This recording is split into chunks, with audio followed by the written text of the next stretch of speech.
You're listening to the PT Pinecast, where smart people in healthcare come to make noise. Here's your host, Jimmy McKay. Want to say something to an organization helping us keep the lights on before we kick this episode off that I think you're going to learn a lot from. It's Brooks Institute of Higher Learning, brooksihl.org, residencies, fellowships down in Florida, orthopedics, pediatrics, geriatrics. If you want post-professional education, you want the support to get there, brooksihl.org is where you go. Just listen, if you're even thinking about it, book a call with them and find out. Don't just stop at the website, but have a conversation. That is the place that a lot of people have gone. And then I don't think I've heard anybody in my circle anyway speak negatively about the experience. So brooksihl.org. Thank you for those guys for supporting the show for more than 2 years. Today, we get to talk to someone who's a tenured professor, research director, manual therapy expert, and somebody who's lived and worked across 7 countries. I don't even know if I could name 7 countries. All right, I could name 7, but I don't know if I've been to 7 countries. Our guest today has seen higher ed from every angle, and he's not afraid to say what others won't. Did your ears just perk up? Good. As PT programs expand and student debt skyrockets, he's asking the tough questions about the future, sustainability, quality, and really the future of this entire profession and how it plays out. Let's bring in our guest. Steve, welcome to the show. Thank you. Thanks for having me. You and I were just talking before I hit record about something that I think your daughter just exposed you to. We were talking about podcasts real quick, Smartless. And I love how they intro the guest where they give the movie trailer, then pop the guest on. How'd I do with your intro? Did I miss any of the big beats, or, you can't summarize everybody's life, but how'd I do? I think that's pretty good. I feel like I have a lot to live up to for the next however long. I'll be your. You don't have to brag. I'm their hype guy. You just sit there and say no, thank you. So we connected on LinkedIn. Yes. I don't even remember. I was looking about a half hour before we record to find the actual interaction, and that's okay that we don't have it, because the gist of it was what I sort of talked about in the intro. You've said, you think, or you feel. Listen, at this moment in time, in December 2025, PT education is facing a perfect storm. So I'll start off by asking, what are the biggest warning signs that we're ignoring as a profession or an educational system? What are the flashing lights from your perspective? Okay, so first, before we start, so nobody jumps on me about conflicts of interest and that I'm doing this for some strange financial reason. I am a tenured professor. You can look up tenured professor salary. So I'm at Chatham in Pittsburgh. I do a little bit of work at Bowling Green in their hybrid program. I work for the North American Institute of Orthopedic Manual Therapy, doing an online course and helping with their research. Also help with some DSC students at Andrews, which is where I received my DSC. And not that this is relevant, but I work in assorted clinics whenever they'll have me around the Pittsburgh area. Good. I like how you're like, here's my conflict of interest. Boom. There's the first slide. Perfect. All right. Now we'll go back to the question. Right. And I shoveled snow for my neighbor, but I'm in charge here, so that's not really a conflict. All right. Well, the first thing, this has been going on since I think about 2022. I think there was an article, Storm Clouds on the Horizon. And I don't know if we've turned our back on it, but I do know that whether it's state conference, national conferences, CSM, AOMPT, educators get together and we sort of we start talking about education, and it ends up in the same sort of session, right, where we talk about things. And the big thing is, career regret. We see. I've been in academia for 15 years. And while I have some stellar students and students that are doing great work and they own clinics and they're doing research, I have students that have left the profession. They have left for either online work, to be a rep for pharmaceutical companies or medical companies, somebody that's working with real-time ultrasound, MRI clinics. They're sort of all over the place. And I think that spans from I'm not sure I'm well qualified to talk about the reimbursement part of it, but just recently in the private practice section meeting down in Florida, some guys I know that were there, same thing.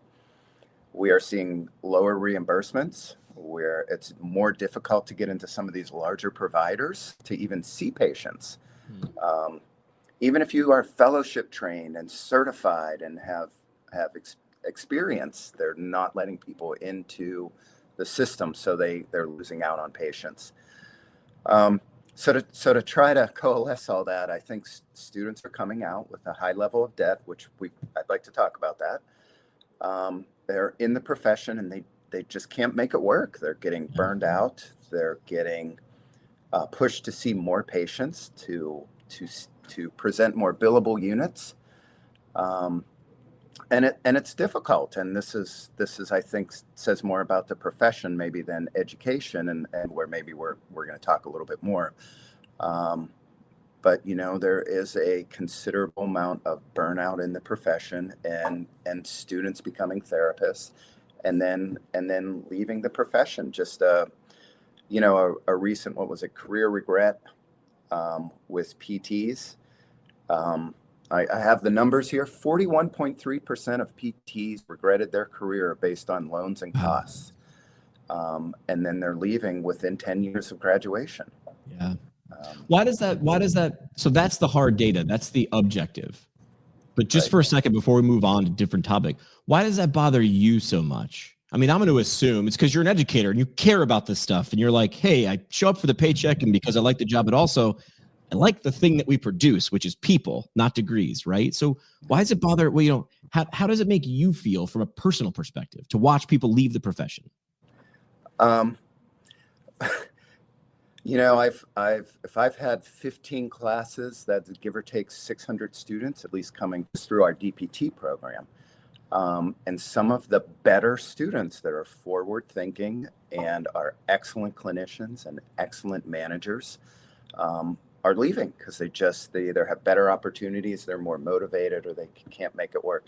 And, in the end, this is going to sound like one of those platitudes that people say, but this is, in the end, we're about patient care, right? And producing the best outcomes we can. And when we see really good therapists leaving the profession for this reason, we think about, what are we doing for those patients? If therapists are leaving when they have experience and they start to develop mechanisms for evaluation and treatment and patient-focused care and patient-centered care, and they're up with the research and their knowledge is improving, that doesn't bode well for us as a profession in terms of just frankly marketing.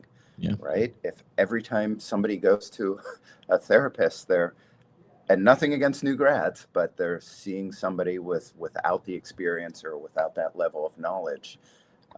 My suspicion, and I don't have the hard data here, is that outcomes are probably not going to be what we would like them to be. So let's talk about something that you're close to, but professors don't set prices, right? It's not how it works. And there's more than one factor in how much something costs or how much debt someone comes into, right? You've got interest rates, or there's a lot of factors, multifactorial, as we love to say at big meetings, right?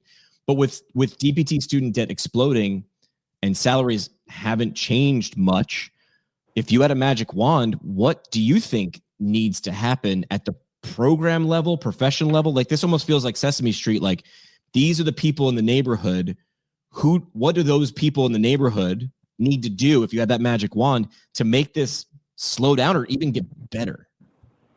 So let me just back up just a little bit.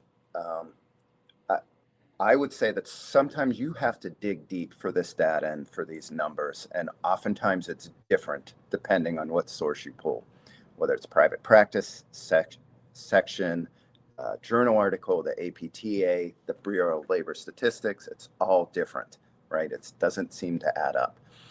But where I come down is, let's just say, an average starting salary of $85,000. Granted, different New York City, San Francisco, Pittsburgh, they're all going to change a bit. There is some financial advice where people say you don't take on, your maximum student loan should not be more than 1.5 times your first year salary.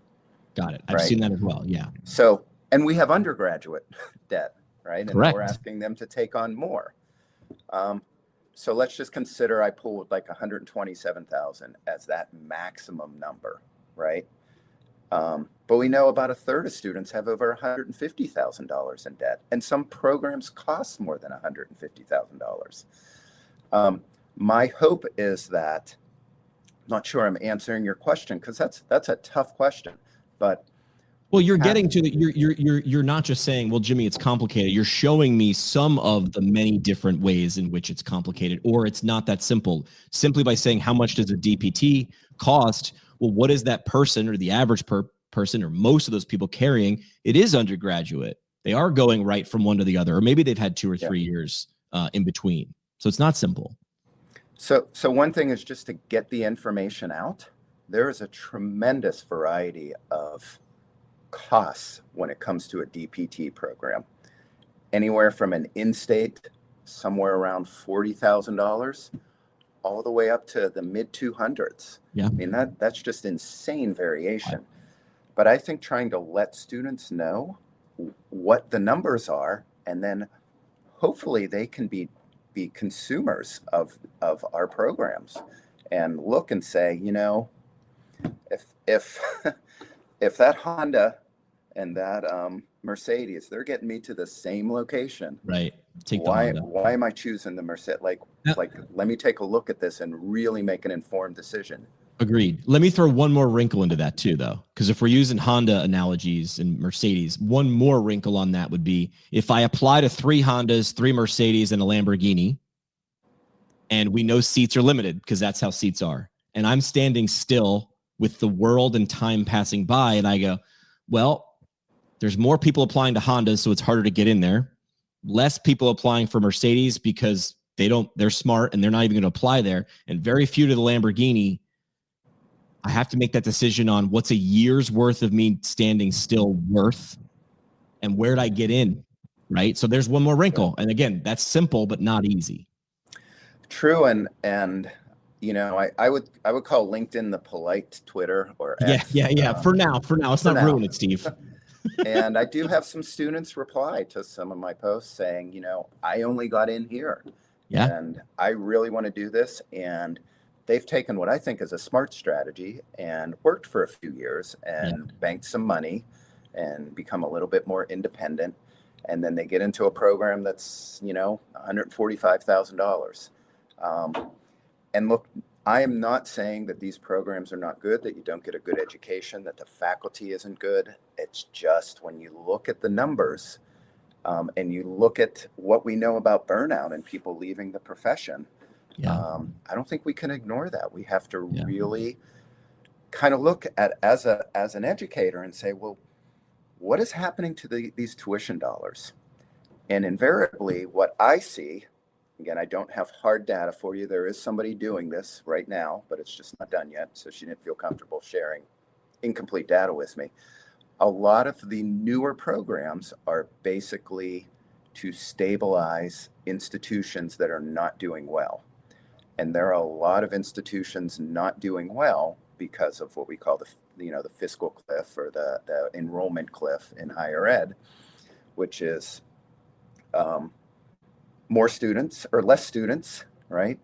A less population of college age students, and people aren't seeing the return on investment or the value on undergrad or graduate education. That was predicted 10 years ago to start in 2025. Well, guess what year it is? So I think we have to look at that and as faculty members say, you know, look, where we have to do something proactively with our costs of tuition, what we offer students, and where our money is going. If it all is going right back into a university system, that's concerning to me. Right. Well, let me ask you this then, because there was a pivot. There was a "this is impossible" moment, maybe 10 years ago, maybe a little more. I remember it was when I was in PT school or just graduating. So we're talking 2015, 2016, which is weird to know that says 10 years ago. The idea there was hybrid education. Can't work in PT, everybody. We have to be in person. That's impossible. And of course, necessity being the mother of invention, hybrid was sort of on the way of being a thing. And then a little year of called 2020 happened. And that's when impossible became completely possible. So hybrid education, though, was designed to reduce cost and increase access, maybe have to limit where someone would have to physically be. From your seat where you sit, is it working? Is it doing those things? What do you think about the goal and then where it is? So let me preface by saying I am all for innovation, 100%. I am for hybrid if that fits your learning style. I am for traditional. I am for modified. Whatever we can do to deliver succinct education to students in an affordable manner, I support. I do not see that hybrid education has lowered costs for students. There are hybrid programs, and this is all public data. You can get on the APTA or CAPTE website and find this stuff. They are as expensive or more expensive than what people like to call traditional, right, education. Now, you can live at home. That's great, right? Hopefully save some money. But there's travel costs, right? You go anywhere from, 5 to 10 weeks, give or take, per year. So you're traveling, you're staying there. Some people like to say shorter is better, right? If you can get in and out of a hybrid program in 2 years. However, in my brief experience with a few programs, students are they stressed, right? Yeah. Some of them, not all of them. They are in full-time education. They are working on their own with their hands-on skills, which we can have a conversation about whether that's the best way to go about that. And then they're working, and they're also taking some online sort of evening courses. So they're fairly busy and doing a lot in that 2-year period. Some people can do it. Some people are a bit stressed.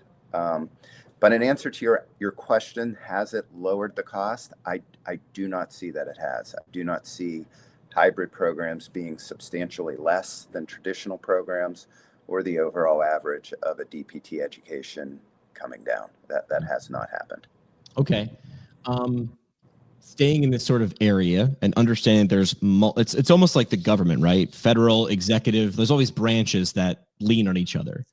You've got programs, you've got the industry, you've got insurance, multifactorial. But from education, as enrollment drops, but programs keep growing, are we risking quality by admitting underprepared students? Because we've got to fill the seats, because filling the seats keeps the boat floating, moving forward. What levers are at play? What could be in the future if we do this? Well, our first-time pass rates within the profession have dropped since 2020. There's a KPI. Now, is that COVID? Is that a new learner?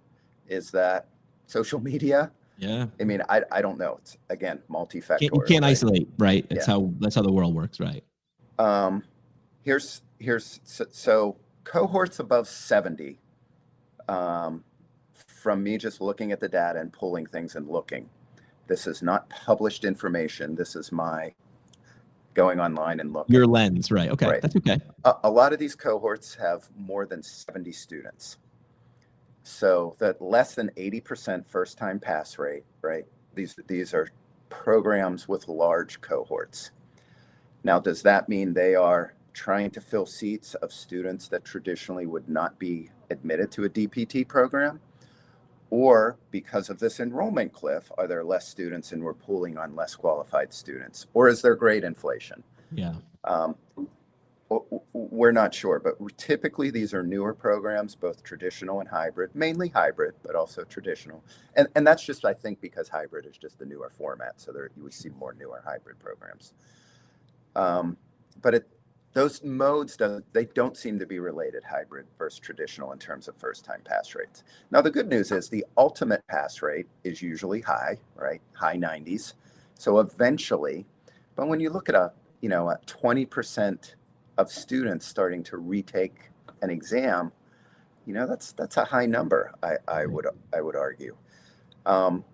So anecdotally, again, just from talking to my colleagues and peers, we are starting to see unqualified or students who are challenged by a DPT curriculum. They're either failing out, or they're dropping out, or they're unable to pass the hardcore sciences like anatomy and physiology at a graduate or doctoral level. Yeah. We still see very good students. We still see sort of the middle of the road.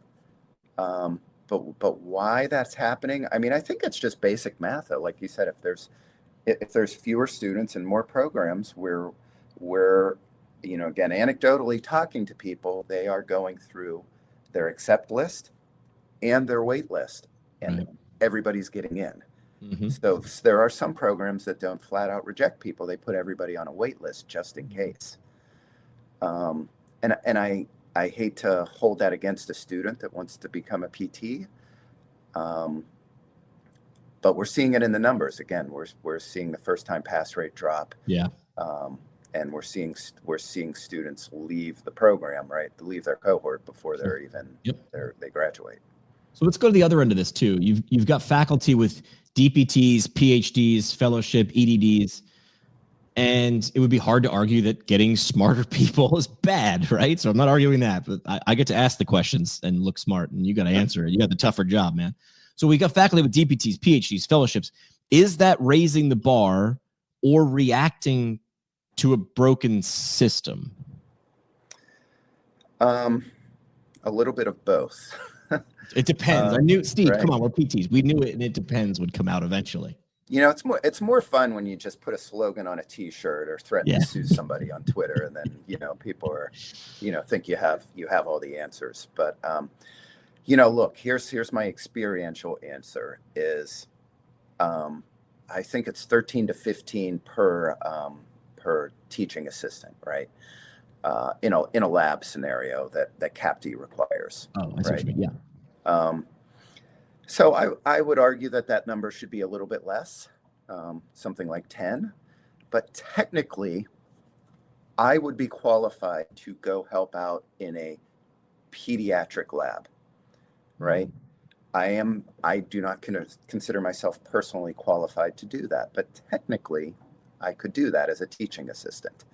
And I think that needs to change. I think there needs to, either through CAPTE or through schools, need to say, look, if you're coming to help out in my spine lab, we need you to have at least 3 years of outpatient experience. We need you to be understanding of the way we teach, maybe the classification systems, manual therapy stuff, before you come in.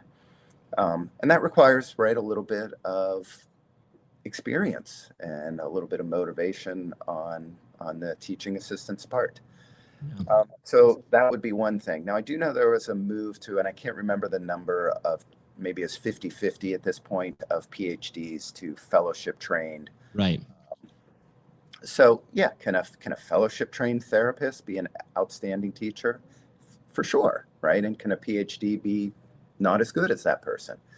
But we probably have to eventually get to a place where we're looking at terminal degree, years of experience, patient load, research, involvement in the profession, and look at all those things before we make a decision. Okay. So what would be your call to action, right? We're going to go to CSM. We're going to put you on stage. We're going to live stream it.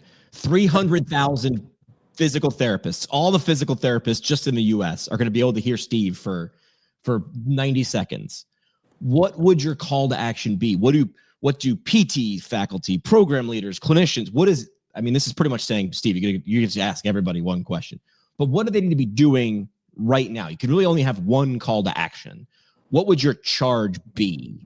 And I know I'm asking a big question, right? And this is not an easy thing I'm asking you to do, but what would it be if it's a hypothetical?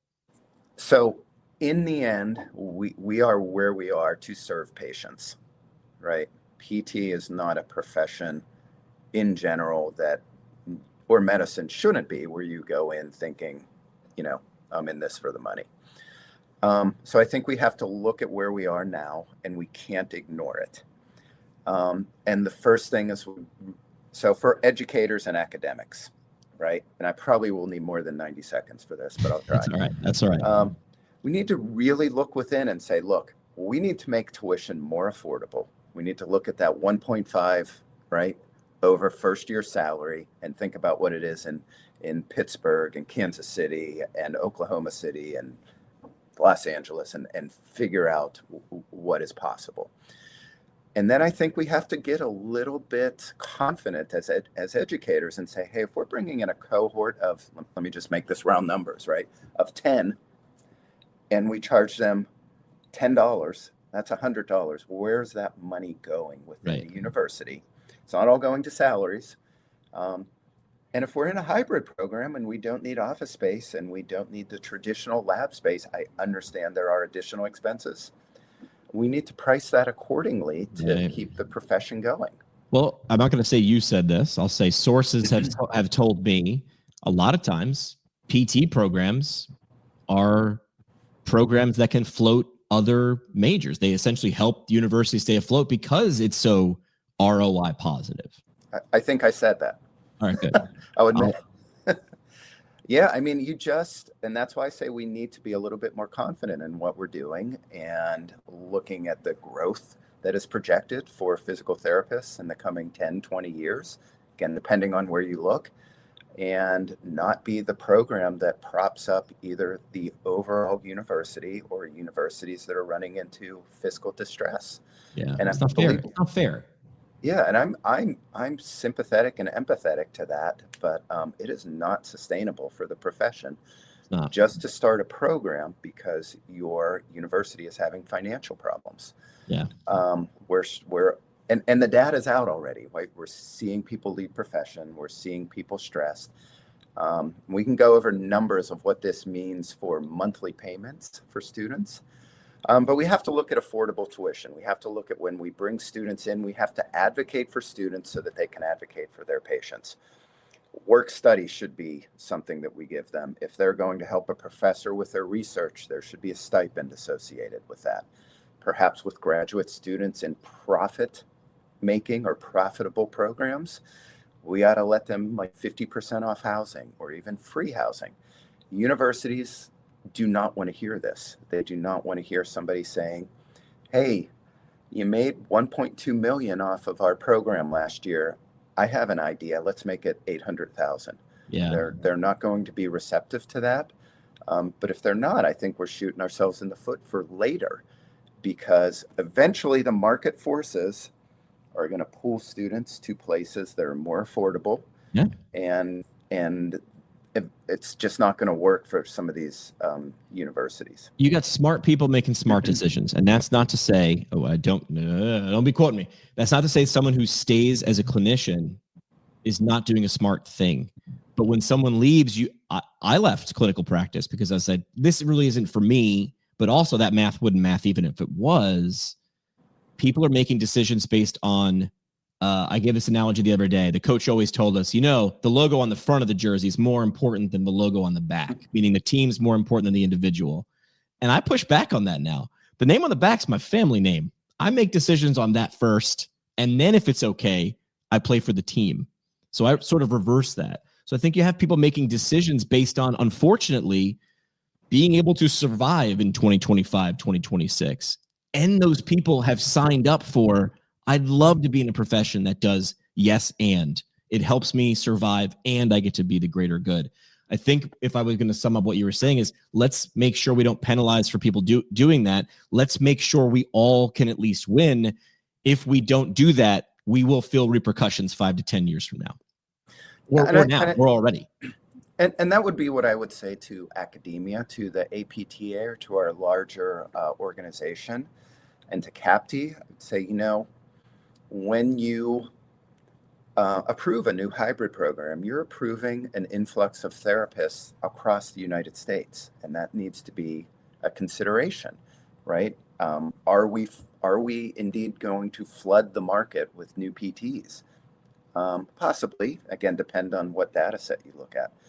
And when you're looking at regional, right, programs, just in the Pittsburgh area, I don't want to mention schools, but there are a lot within 90 miles. Pittsburgh, Boston, New York. I mean, obviously, like big metro centers have very large concentration of those programs.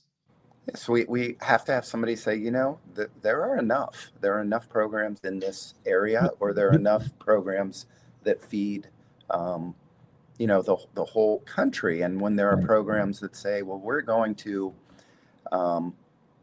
admit 100, but they only have 65. Well, how far down their wait list or with their qualified students? And my fear is that, are we setting some of these students up for failure? And is that why we're seeing the drop in first-time pass rates? Because they drop out of the program and they're figured in that overall rate. Agreed. The final thing I would add is, okay, I agree with that. But then you do have this good movement. Connie Hauser was pretty instrumental in starting a program in a rural area. Could you reward students who wanted to go and stay for a predetermined amount of time? Reduced tuition if you stay in this underserved rural area. Like, wouldn't that be great if almost the ROTC version of PT? So you've hit on something that we haven't brought up yet, but that is very important, and that's the Department of Education reclassifying. Master's level and not professional. So, this may be forced upon us quicker than we think if students are only able to leverage $20,500, I think is the number, per year. So just again, I sort of in prep for this, I looked at some numbers. So an average, so let's just go 100,000 over 20 years, just to make it round numbers, right? And you can do this, just Google loan repayment calculator, it comes up. So, it's not that these loans, these government-backed loans, they're coming in at somewhere around 8%. Correct. So that's $836 a month over 20 years. Just for the interest, right? Right. No, well, no, to repay, right? Oh, that's what you mean. Got payment. So you're paying almost, you're on 100,000, you're paying almost double that, right? When you're finished. And then we have these variations. So I bank with Citizens, right? Which is around Pittsburgh. I think it used to be Mellon, but anyway, I'm getting all these emails like, hey, would you like a student loan? And then in the little asterisk, it says variable rate between 3.24. Yeah, that's pretty good, right? That's that same thing as $557 a month, all the way up to 13.37, which is $1,200 a month, or on $100,000, $287,000 repaid. That should be illegal. So you're going to need a cosigner. You're going to need to either have your have something in savings, or own a home, or have some sort of collateral. And when we look at what we've been trying to do in terms of first-gen college students, or socioeconomic data of students that we're really working to try to get into the PT profession, how is that going to be viable for this sect of students that are driven and motivated and intelligent and can make good physical therapists, but don't have the financial means to qualify for these loans? Or we're gonna, we're getting people dropping out of the profession now at 30% rate in 10 years. What's gonna happen? I mean, I know for a fact my mortgage wasn't $1,200 a month. I don't think I've ever owed $1,200 a month for anything. But first of all, they might not be able to get a loan at a decent rate, and then when they get it, these payments are just not sustainable. It's a mortgage, and mortgage is French for death note. There's a reason for that. Look that up.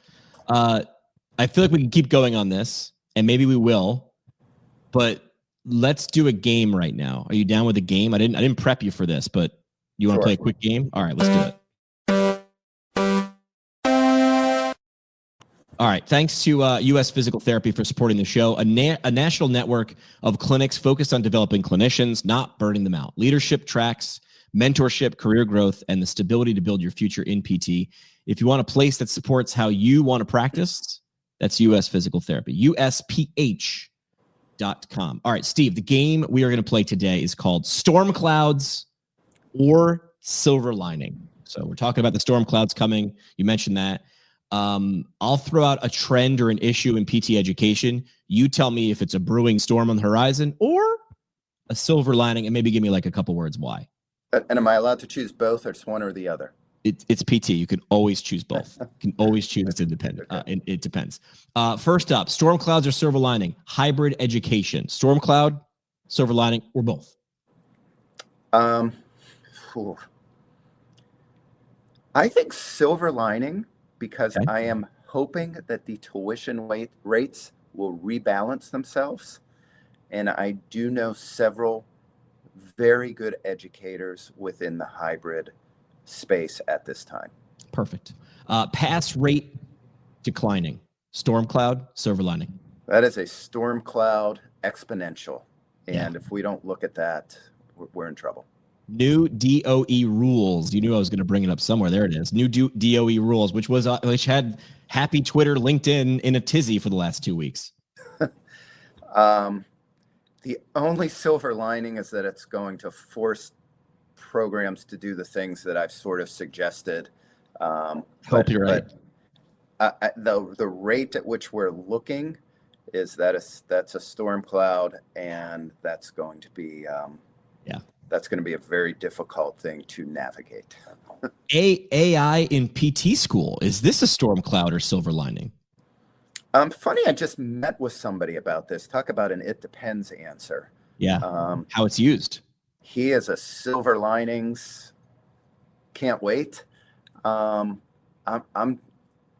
just going to have to defer the answer to that question. I just don't know enough about it. That's a lot.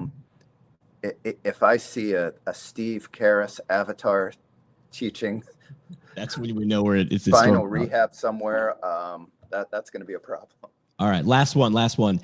International student enrollment shifts. Is this a storm cloud or a silver lining? It's a storm cloud starting. I think anytime we deny an education to qualified students, we're really not fulfilling our mission, and we're not producing therapists qualified to give good patient care. Okay, you're off the hot seat. That was storm cloud or silver lining. Last thing we do on the show, Steve, is called the parting shot. This is the parting shot. One last mic drop moment. No pressure, just your legacy on the line. All right, just your legacy on the line. Parting shot. I want to thank Empower EMR. They've supported the show for the last 2-3 years. That's the platform helping clinics simplify documentation, improve patient engagement, and get their time back. Your EMR doesn't have to be painful. That's a choice, as long as you pick the right one. Kick the tires for theirs now at empoweremr.com. That is empoweremr.com. So the mic is yours now, Steve. Parting shot, whatever you want, your mic drop moment, soapbox statement as we wrap up. Go ahead. Students considering physical therapy, take a look at all your options. Take a look at how much money you're going to be making, what your return on investment is, and really consider the type of education and the amount of tuition that you will be charged, and what that looks like over long-term payback within what you think you're going to make and what kind of lifestyle you expect from this profession. Yeah. Also understand that this is an amazing profession. The rewards that you get on a daily basis are outstanding, and you're going to love it. Yeah. To educators, we need to really think about what we do and how we deliver our education. And, I think we're in the driver's seat now. There are students that we can really deliver a quality product to, an affordable product. And we have to, I think, advocate for our students and advocate for our patients one day, and think about how we best deliver this and where those tuition dollars are going. It's not going to be comfortable speaking to an administrator about why we need to do what we need to do to attract quality students. But it's something that we need to do, and we need to do it yesterday. You need to do yesterday. Perfect. Steve, appreciate the time, man. Thanks for dropping by. We'll have you back soon. Yeah, I appreciate it. Thank you. That's it for this one, but we're just getting warmed up. Smash follow, send it to a friend, or crank up the next episode. Want to go deeper? Hit us at ptpodcast.com. or find us on YouTube and socials at PT Pintcast. And legally, none of this was advice. It's for entertainment purposes only. See, Keith, we read the script. Happy now?